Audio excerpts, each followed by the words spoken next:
Welcome back to Bad Things in History, where we could go for a snack right about now. In previous episodes, we have discussed most of the reasons that people eat each other. Famine, mental illness, necessity, and curiosity are some of the most common ones. Why are we doing yet another episode on cannibalism? Well, we love telling a variety of stories about the horrible past, but sometimes we just need views. So this week, we're going to tell you more stories about cannibalism in the modern world. The Hungry German Pilot. Marten Hartwell was born in Germany in 1925. In 1944, he received flight training from the German military. Several years later, Marten obtained a pilot's license. Then, in 1967, he immigrated to Canada. He soon began working as a bush pilot. Bush pilots fly their planes into remote wilderness territory. They don't have runways and usually have to land in clearings if any can be found. They also fly in weather conditions most pilots would avoid. On November 8, 1972, Marten was in Nunavut. A nurse named Judy Hill asked him to carry herself and two other passengers to Yellowknife. They were her patients and needed medical attention. One was a pregnant Inuk woman. The other was David Kotook, a 14-year-old Inuk boy who was suffering from appendicitis. On the evening of November 8, 1972, Marten Hartwell's plane left the runway and began traveling to Yellowknife. However, the weather conditions were bad. It was very windy and there was a lot of snow. Marten and his passengers made it about 430 miles, then tragedy struck and they crashed into a hillside near Hotel Lake. Marten survived the crash but broke both of his ankles and left knee. The nurse, Judy Hill, died on impact. The pregnant woman passed away a few hours later. David Kotook was the only passenger to survive without major injuries. He helped keep Marten alive by building a shelter and starting fires every night. Search and rescue spent 3 weeks trying to find Marten's plane. Eventually they gave up. Marten and David grew weaker and weaker. They didn't have food and were exposed to the elements. Marten decided that he didn't want to die. He started eating Judy Hill's leg. David refused to eat the nurse and instead tried to live off tree bark. He died on the 20th day after the crash. About a week later, another attempt was made to find Marten and his plane. This time he was spotted from the air. Paramedics arrived at the crash location and rescued him. After an official investigation, a report was released on July 3, 1973. The investigators concluded that Marten was not qualified to fly at night in bad conditions. He lost his pilot's license for a short time. After his ordeal, Marten Hartwell settled down in Fort Norman and started his own aviation company. He crashed another plane in October 1987, but he walked out of the wilderness after 2 days without having eaten anybody. Marten passed away on April 2, 2013, at the age of 88. The real Silence of the Lambs. In previous episodes, we have explored depraved killers that eat their victims, but this is the first one that we have seen at least, who fed one victim to another. Gary Heidnik was born on November 22, 1943, in Cleveland, Ohio. As a child, he did well in school. He even scored 148 on an IQ test, which indicated that Gary might be a genius. But he had problems interacting with his fellow students. Gary refused to make eye contact with anyone and generally ignored people that tried to interact with him. After leaving high school, Gary joined the military. After serving about a year, he started complaining of dizziness and headaches. Doctors realized he had a mental illness and diagnosed him with schizoid personality disorder. Gary was then discharged from the military and began searching for a new career. Gary became a licensed practical nurse and began working at a veterans hospital in Coatesville, Pennsylvania.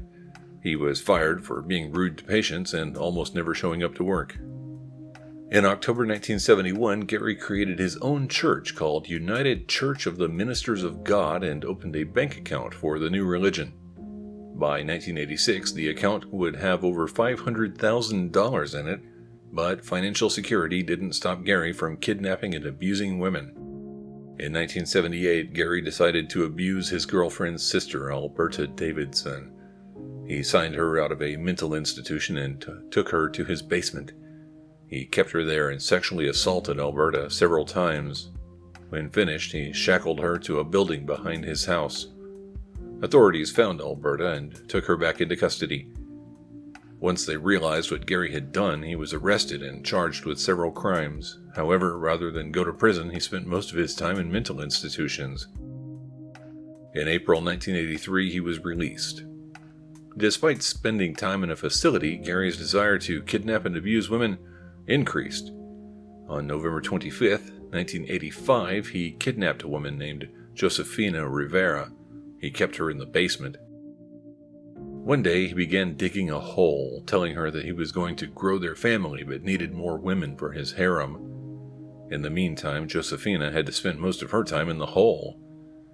By the end of the year, there would be 4 women trapped in Gary's basement. He preferred to kidnap black women who worked as prostitutes. He would alternate between raping and abusing each woman, and when he did feed them, they were usually given dog food. Some of the captives were killed. At least one was dispatched by having an ice pick shoved into her ear. One of the trapped young women was named Sandra Lindsay. She tried to escape, which made Gary mad. He punished her by having her hang from a wooden board via handcuffs on her wrist. After being abused and beaten for so long, Sandra's body could no longer take it. She passed away. Gary didn't want Sandra to go to waste, so he began dismembering her body and putting it through a food grinder. He also started cooking her remains and mixed it with dog food. It smelled so bad that neighbors called the police. Gary answered the door when they arrived. He said he was cooking a roast and burned it. For some reason, they believed him and left. After this, Gary took his mixture of dog food and Sandra's flesh and began feeding it to the other captive women. Josefina somehow convinced Gary that she was his friend and confidant. He agreed to let her go home for a weekend to see her family. Once Josefina escaped, she called the police and told them what Gary was doing. The police thought she was making up the story until they saw the marks on her legs from spending months in shackles.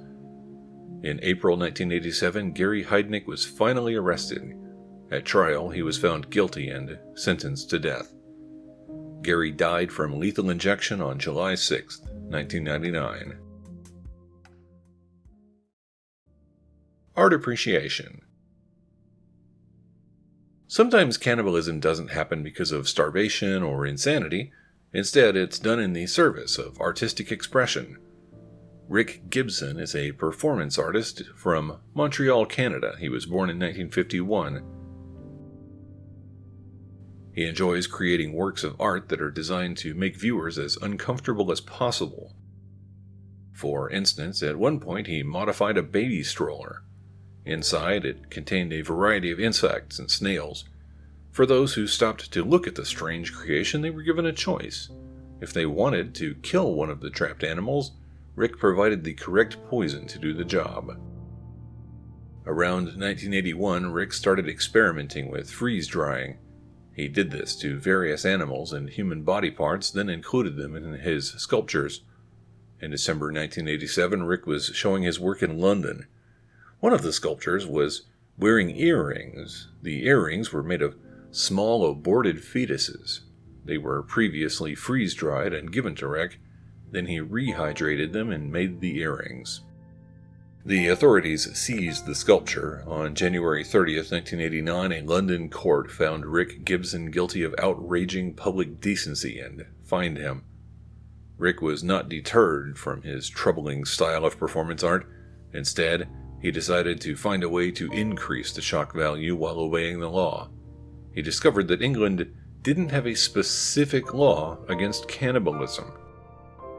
On July 23, 1988, Rick took tonsils that a person donated to him. He put them on a canapé and ate them while passers-by watched.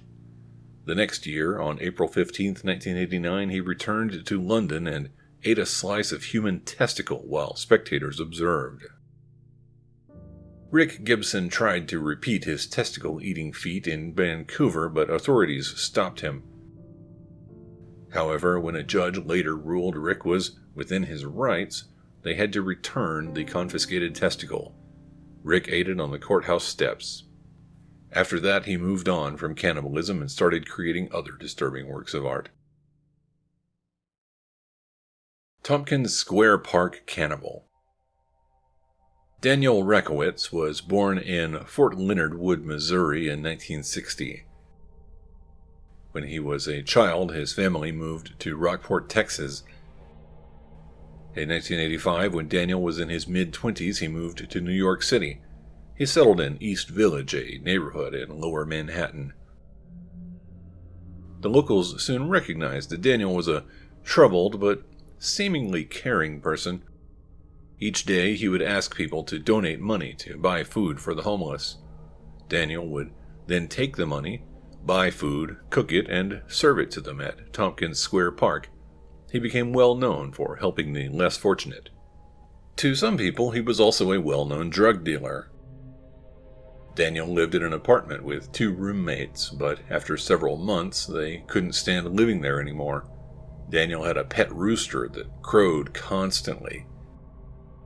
He also created his own religion called the Church of 966, which was reportedly his own personal brand of Satanism.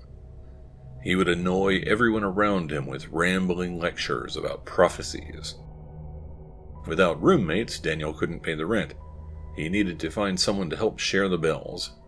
Soon he met a woman named Monica Bearley. She was from Sweden and was a dancer. She agreed to move in with Daniel and help pay half the bills. Daniel also removed his name from the lease and put her name on it. Soon thereafter, Monica told him to move out. Daniel decided to kill her. On August 19th, he wrapped a cord around Monica's neck and choked her to death.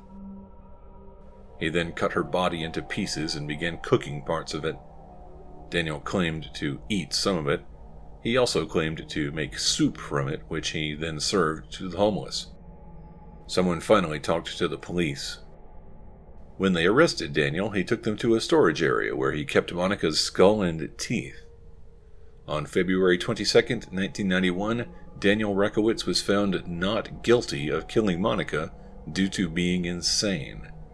He is still confined to a mental institution today. The Thanksgiving Cannibal. Sometimes women also enjoy the taste of human flesh. Omaima Nelson was born in Egypt in 1968. She immigrated to the United States in 1986 when she married an oil worker from Texas. The marriage didn't work out and Omaima left her husband. She earned a living in the meantime from a series of boyfriends. She would meet a man and move in with him as soon as possible. Then she would spend his money as quickly as she could. Once she got tired of putting up with her companion, Omaima would rob him and disappear. In the fall of 1991, she met Bill Nelson. He was a 56-year-old pilot. Most importantly, he kept displaying huge wads of cash in public. Omaima and Bill were soon married. On the morning of December 1st, Omaima showed up at the apartment of a previous boyfriend. She was crying and had cuts on her face and hands. She told the former lover that her husband attacked and raped her. She killed him in self-defense and needed help disposing of the body. He told her to go wait at her apartment. Then he called the police. When the police found Omaima, she was in Bill's Corvette. In the passenger's seat were trash bags containing Bill's organs. After arresting her, they searched her apartment and found even more remains. Bill's hands were in a deep fryer, his burned head was in the freezer, and his torso was hanging in the closet like a slab of beef. They also found that a lot of Bill's body had been run through a grinder, then mixed with turkey meat. When Omaima was questioned, she said that she barbecued Bill's ribs. She said there was nothing sweeter than her husband's meat. She later claimed that this statement wasn't true, but she also couldn't tell authorities where to find the 100 pounds of missing remains from Bill's body. Omaima was found guilty of second-degree murder and was sentenced to a period of 28 years to life. While in prison, she began a relationship with an older man who died and left her a great deal of money. Omaima is still in prison, but she is eligible for parole in 2026. The reasons why people eat each other seem endless. Perhaps the truth is that humans enjoy each other too much. Whether it's proper company or proper nutrition, it seems that everybody needs somebody. What do you think about these strange stories of cannibalism? Is it just another part of human life, or do you think there's something wrong with these people? Let us know what you think in the comments below. If you want to fund the creation of future history episodes like this one, please consider becoming a patron. We also take one-time donations if you just want to pay us for episodes you like. Links are in the video description below. Thank you for watching Bad Things in History.